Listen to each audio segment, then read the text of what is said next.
Okay so hello दोस्तों, कैसे हो आप सब। आशा करता हूँ सब लोग बहुत बढ़िया हो गए। और आज मैं आपके लिए बहुत अच्छी वीडियो लेके आया हूँ जो कि है इन्फोसिस ने अपने शेयर का रिजल्ट अनाउंस किया है। अपने रिजल्ट क्वार्टर 3 के नतीजे अनाउंस किए हुए हैं और उस पर हम डीप में एक आपके साथ डिस्कशन करना चाहते हैं। तो आइए देखते हैं कि इन्फोसिस ने क्या किया और क्या आगे की गाइडेंस उनने दी है। चलिए, तो मैं आप लोग को सबसे पहले इन्फोसिस के पीडीएफ सेक्शन में लेके आना चाहूँगा जहाँ पे वो अपना रिजल्ट इनकम स्टेटमेंट दिखाता है।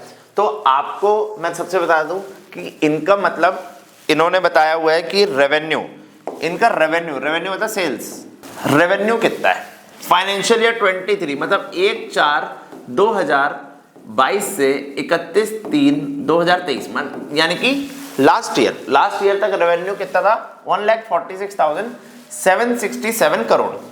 तो अभी ऐसा क्या हुआ आईटी में जो कि इतना दिक्कत आने लगी। तो आईटी में परेशानी ये हो गई है कि अमेरिका से इनको बड़े बड़े प्रोजेक्ट्स नहीं मिल रहे हैं। तो अगर अमेरिका से बड़े प्रोजेक्ट्स नहीं मिलेंगे तो दोस्तों क्या होगा कि थोड़ी सी परेशानी तो इनकी बढ़ेगी, क्योंकि इनके मेजर प्रोजेक्ट्स कहाँ से आते हैं, अमेरिका से ही आते हैं। तो मैं आपको दिखाना चाहूँगा क्वार्टर वन में 24 में इनको कितना प्रॉफिट हुआ है 37,933। क्वार्टर 2 में रेवेन्यू कितना हुआ है 38,994। पर आप क्वार्टर 3 में देखोगे तो 38,821 जो कि एक सीक्वेंशियली डाउन है। यहां से आप समझोगे अप्रोक्स 150 करोड़ का डाउनफॉल दिख रहा है, 150 सीआर का डाउनफॉल दिख रहा है। अभी क्वार्टर 4 में टोटल कितना हो गया 1,15,748, जिसको अगर अपन 146,767 से माइनस करें तो अगर इन्फोसिस 31,019 मतलब इतना अगर रेवेन्यू और जनरेट कर लेता है 31,000 तो वो क्या होगा लास्ट क्वार्टर के बराबर आ जाएगा, लास्ट ईयर के बराबर आ जाएगा। पर अगर 31,000 से तो ज्यादा अनुमान है, तो अगर वो 39,000 या कुछ उससे ज्यादा का फिगर उसका आ जाता है तो उसका प्रॉफिट लास्ट ईयर से बढ़ जाएगा। तो यही देखते हुए दोस्तों इन्फोसिस का शेयर आज 7% ऊपर है। 7% ऊपर क्यों है, एक छोटा सा रीजन और बता देता हूं मैं आपको। क्या होता है मैं आपको बताता हूं। एक स्कूल में बच्चा था, वो हमेशा फेल होता था। वो तो उसको नालायक समझ लिया गया था, फेल होता था। जैसे इन्फोसिस लास्ट 2 बार में नीचे नीचे नीचे नीचे जाता था रिजल्ट के बाद, तो वो बच्चा भी फेल होता था।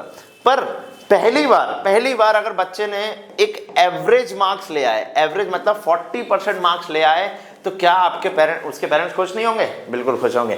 तो यही हुआ है इन्फोसिस के साथ आज कि एक बच्चा वो भी हमेशा डाउन रिजल्ट लेके आता था। गाइडेंस भी उसने कमजोर करी कि आगे भी हम ज्यादा कुछ नहीं कमा पाएंगे, पर उसने क्या किया, फिर भी एक एवरेज अब उसने 40% मार्क्स ले आए हैं। तो इन्फोसिस उसी वजह से आगे बढ़ रहा है। और आज भी आप देखेंगे वो 7% के आसपास कुछ अप है, जो कि मैं अभी आपको पूरा दिखाता हूं।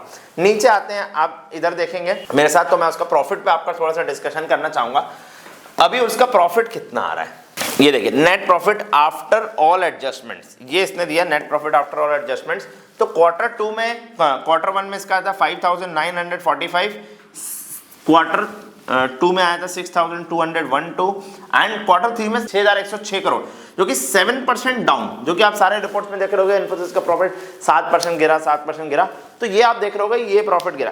पर आगे की गाइडेंस में उन्होंने बोला कि आगे की गाइडेंस में हम कुछ अच्छा करेंगे, तो इसलिए आईटी के शेयर को अच्छा खासा मुनाफा मिला है। तो ये भी देखने का है, इन लाइन विद नंबर्स है, बहुत ज्यादा कुछ ना हाई है ना बहुत ज्यादा गिरे हुए हैं, इन लाइन है, line to line, neck to neck. उसके बाद मैं आपको इसके एम्प्लॉइज दिखा देता हूं कि कितने नंबर ऑफ एम्प्लॉइज में इनकी गिरावट आई है। तो आप यहां पे देखेंगे कि पहले एम्प्लॉइज कितने थे, क्वार्टर 1 में 3,36,000 एम्प्लॉइज थे, फिर क्वार्टर 2 में कम हुए और अब और कम हुए हैं। मतलब एक एवरेज एवरी क्वार्टर ये 6,000, यहां पे तो इन्होंने 8,000 कुछ एम्प्लॉइज घटाए थे, अब यहां 6,000 कुछ एम्प्लॉइज घटाए। तो इनका इन्फोसिस के बढ़ने का मेन रीजन एक और हो सकता है कि ये फ्यूचर में एक्सपेक्ट कर रहे हैं कि बहुत कुछ अच्छा हो सकता है, आईटी 2024 के लिए बहुत अच्छा हो सकता है, ये फ्यूचर में एक्सपेक्टेशन किया जा रहा है।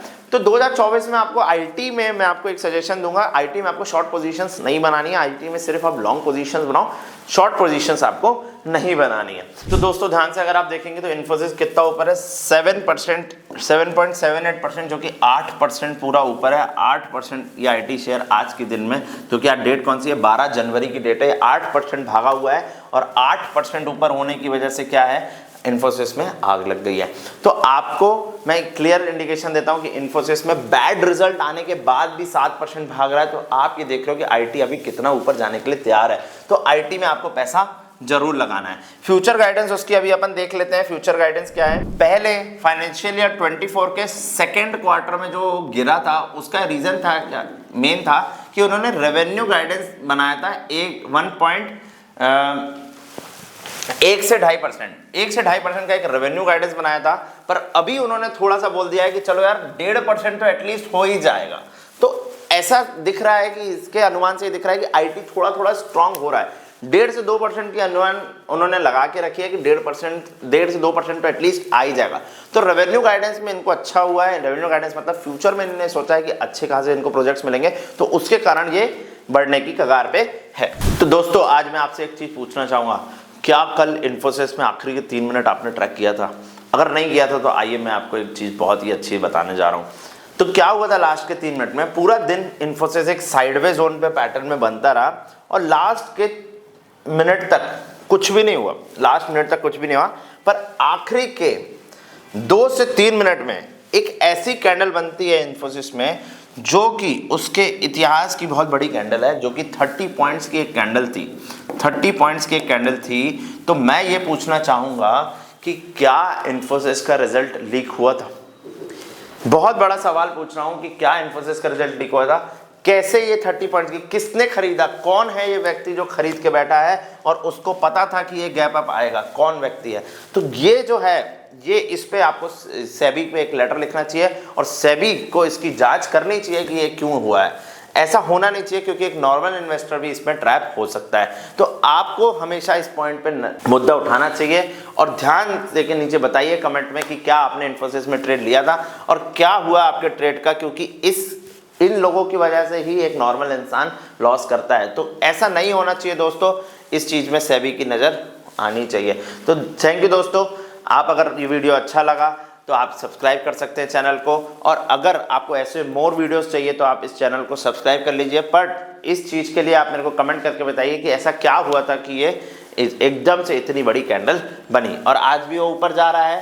बट ये लोग कौन हैं जिन्होंने इस दिन खरीदा? आखिरी में जाते जाते 1 मिनट में गेम पलटा, और इस चीज़ का बिल्कुल सर्च एंड इंक्वायरी होनी चाहिए। तो थैंक यू दोस्तों, मिलते हैं नेक्स्ट वीडियो में।